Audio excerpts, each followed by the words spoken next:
Indeed, you are still watching Good Morning Kenya. My name is Mike Megwe. Now we get into another conversation here on Good Morning Kenya, and we are talking about the socio-economic inclusion of refugees and host communities, given that tomorrow is a commemoration of International Entrepreneurs Day, and we want to know or understand where the refugees and host communities fit in all this. Jane Waithera, who is the programs manager, Women and Girls Empowerment at the Refugees Consortium of Kenya, is joining me in studio today to talk about this topic. How are you doing this morning? I am fine, thank you, Mike. Karibu sana. Asante sana. You are a Girls and Women Empowerment and Programs Manager, but the first question is, yes, why women and girls? And what empowerment are we talking about? Yeah, I get this question quite a lot of times. So talking about women and girls is how you would actually be able to empower them in terms of skill. So over time, there have been systems that have really been against women. And talking about even the refugee space, there's a lot of gender-based violence that is perpetrated against women and girls. To speak specifically on sexual gender-based violence, it's very common in women among the refugees and even the host community. You also find that why we are integrating the host community is for us to be able to actually give an ear to the refugees who cannot even be able to speak for themselves. So economic empowerment for women and girls among the refugee space is something that we cannot go without mentioning. Based on what you've said, someone would ask, yes, what are the benefits that are there when it comes to this inclusion now in the socio-economic space for refugees and host communities? I want to probably start by mentioning and really thank the government of Kenya for having actually enacted the Refugees Act 2021, because it actually brought a ray of hope to all the asylum seekers and even the refugee women, in that they were also recognized that they can actually contribute to the economy of this country. So socially included in terms of what are they able to do and what can they be able to do even for the country. Because actually refugees also come in with other skills that probably are untapped in our country, and they actually should be recognized that they can actually get included in our space, especially the social inclusion and even the economic empowerment, because they contribute a lot in the entrepreneurship. Yes. You know, there's also the aspect of, if we are talking about this empowerment and entrepreneurial, within the entrepreneurial space, there's the aspect of access to funding, like from investors and microfinance institutions. Have there been good space or enough access for these things, especially for refugees and host communities? Well, it's been a bit of a challenge, and I will say why. Because if someone would want to get a loan, even in Kenya, even as a Kenyan, you would have to produce certain documents. So you may have to produce your KRA PIN, maybe produce your national ID, and these are documentations that when the refugees come into Kenya, some of them do not even get them at first. So we really also would want to thank the government, especially the DRS, who are also our partners at RCK, because they actually provide documentations for the refugees, and as such, we want to really advocate for the refugees to actually be able to have all of those documents. So if a refugee would come to our office and they would want to get a refugee ID, we would send them to the DRS, who are the sole providers of the the documentations. And once the documentations have been provided for them, then they can actually be able to access the issues to do with the loans that you're talking about. They are able to also get services in the microfinance. They can actually even be able to even access, they can even be able to do even table banking within themselves, and they can actually be able to also use the same money that they have been able to save in the loans and savings places, that they can actually be able to contribute to the economy of this country. Now, there's also something to do with the 16 days of activism. And given that you're involved with empowerment of girls and women, what is it about this activism, and how how are you helping women with this? I understand it's set to start soon. Yes, it's actually set to start soon.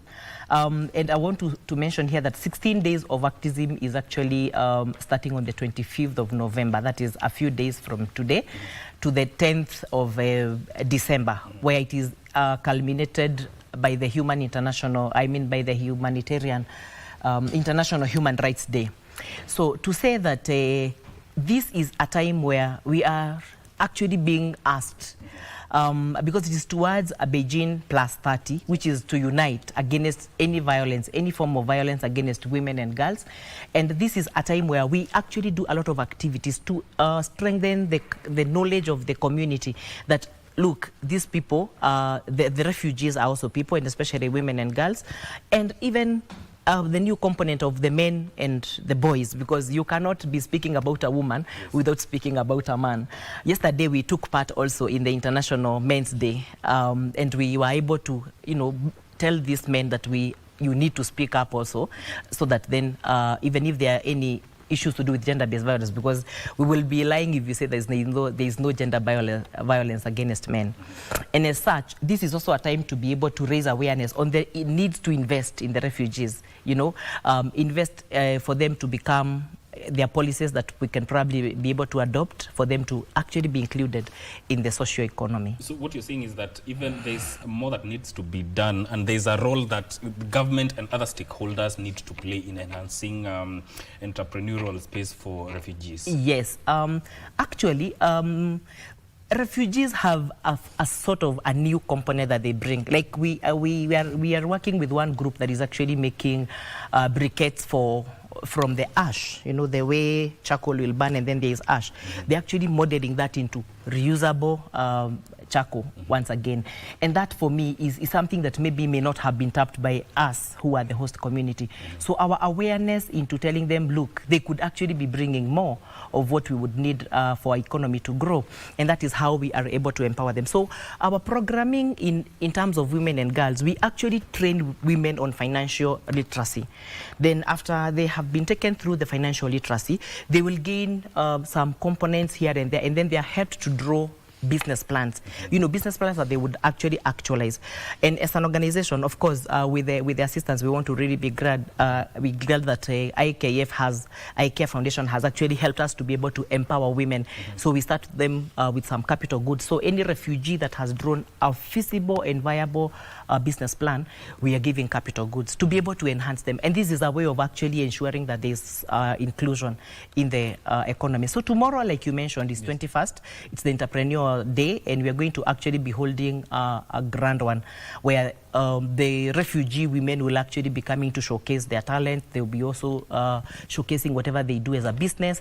And we want to encourage the Kenyans, the host community, to also come in, because we realize that we cannot also be talking about refugees' rights in our country without incorporating the host community. Because the host community, at some point, they would feel, no, these people have come to take our jobs and everything. So we want to really bring them together and enhance coexistence, as we even talk about the entrepreneurial skills that they can be able to even bring on board.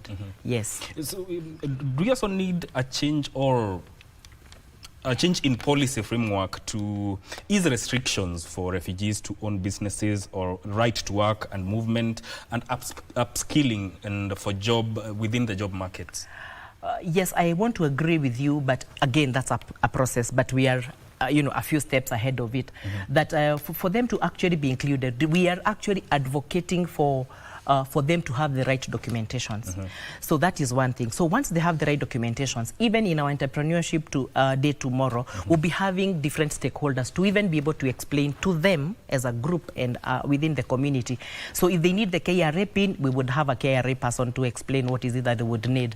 If they want a Kenyan, I mean the documentation to stay in Kenya, UNHCR will be talking about it. I mean, even DRS will also be talking about it. So we are actually advocating for policies that actually help them, the strategies and resources to prevent and be able to respond to, all of those violences against them that delimits them into becoming fully exploited. Yes. Yes. The theme for tomorrow, International Entrepreneurs Day, is focus on innovation and leadership. Yes.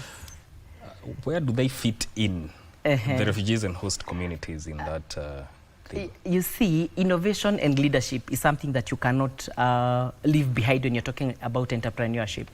So for an entrepreneur to go through, they have to have innovative ways. And I already mentioned that we have certain refugees who are actually doing, can I say, creative jobs or creative arts or something that is actually different from what the Kenyans can be able to do. And by that, they are innovative. So we want to bring in, we'll be showcasing. If you have some time, you can come and join us at Kayole Social Hall. And then we will also be, we talk about leadership. So we ensure that women-led organizations are actually on the front line to be able to take this to the next stage.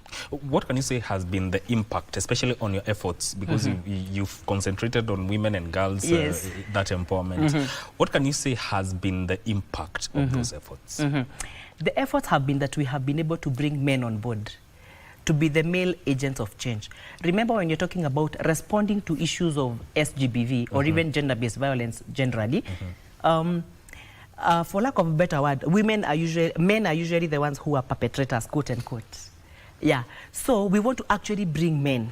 So we are doing a lot of awareness and sensitizations into the community areas, maybe even churches, mosques, just for us to be able to get some men who can actually act like the male agents of change in the community. And as such, that has been a great milestone for me, because we cannot be talking about women without men. So we have men who are also helping us to ensure that gender-based violence is not perpetrated, and especially for the refugees. Yes. Yes. Circling back to entrepreneurship, you know, how can the challenge of access to funds be navigated, especially for people, host communities and refugees, so that that economic space remains balanced for everyone? Yes. A very good question. Now, when it comes to how can we ensure that that space is created, I would mention again that we actually ensure that they get the right documentations. That is all. When they have the right documentations, then they can actually be able to invest. Now, our challenge has been, or would have been, that the community is not actually accepting them. But once we do the issues to do with the sensitization in the community, then we are able to have them penetrate into the community by just having the host community come also on board. Because even during our trainings that we have had before for the capital goods I mentioned earlier on, we also having host community, so that then if my business is here as a host community and the refugee person is here as a host community, you can actually be able to, you know, like also protect them. So it is within us, even as the host community, to be able to protect and withhold the dignity of the refugees within our spaces. Yes. How can Kenyans be part of that that event? Because it means it's opening up platforms for both refugees and host communities. How can they be part of that? We will actually be able to reach out. Anyone can reach out on our social handles. We will also be at Kayole tomorrow, Social Hall, from starting from 8 o'clock to about 4 o'clock. And that is also a space for people to interact with even us. Yes. Any collaborations with the Ministry of Cooperatives and MSMEs in these efforts of enhancing economic space for refugees and host communities? Yes, we have held webinars before for them to come on board, just to be able to shed light. And even tomorrow we'll be having the Equity Group Foundation. We have some SMEs who are also going to be joining us to talk about how they can actually be included. We will also be having the Social Security Fund coming to talk to them about how they can actually be able to even, you know, like save for a tomorrow. And yes, we have all those stakeholders with us to be able to ensure that this process is seamless. So does it mean that henceforth the platforms will be, there'll be more access to these platforms of, you know, networking, access to finance, of a space for business, given that tomorrow now you are starting on, you are celebrating this day. Yes. Henceforth, what does the future look like for this? For me, as even the program manager, and looking at women and girls, you know, empowerment, for me, I think it's a very good opportunity for bringing ourselves even out there to be able to tell us, look, this is what we are doing for the refugees. And of course, it's an added advantage to the refugees that they can actually be able to access. Once we put everyone on board, if the challenge has been with their documentation, then we are bringing in a partner or a partner, yes, a stakeholder who is doing documentations, then they can actually be able to know this is the way to go. Now, once they have everything, I think the future is bright in terms of social inclusion for the refugees in Kenya. Yes. But so far, the efforts, how can you say the host community has embraced, because there's an aspect of where some quarters may feel like, quote unquote, our jobs are being taken. Yes. What has been has there been full embracing of these entrepreneurial skills space from the host communities? Yeah, of course, there are those rejections hapa na pale where they, like you say, Kenyans feel like they have come to take their jobs. But for us as RCK, we actually advocate and say that these people, the refugees, have not come to take your, I mean, there's work for everyone. So it's only that they're innovative. You'll find them walking around on the streets with mandazis and tea. Yeah. Sometimes our Kenyan people will not want to do that for probably looking at it as a, as a job they cannot be able to do, which is actually not right. So we are actually telling them that it is possible for you to actually embrace these people and work together. And I have seen actually some improvement, because before we used to have a lot of conflicts between the host and the refugees, and it has since minimized after we do a lot of sensitization and community dialogue forums to be able to actually let the community know that these people are here and it is actually your responsibility to protect them. Yes. So what can they look forward to as we come to the close of this discussion? What can they look forward to tomorrow during the International Entrepreneurs Day? There will be a lot of interactions, a lot of showcasing of the refugees' talents, and even the entrepreneurs. There are those who make very nice vitenges, they'll be on site.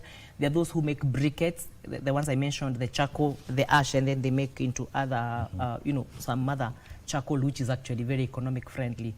And we can only look forward to the day, and it's going to be successful. Yes. Yes.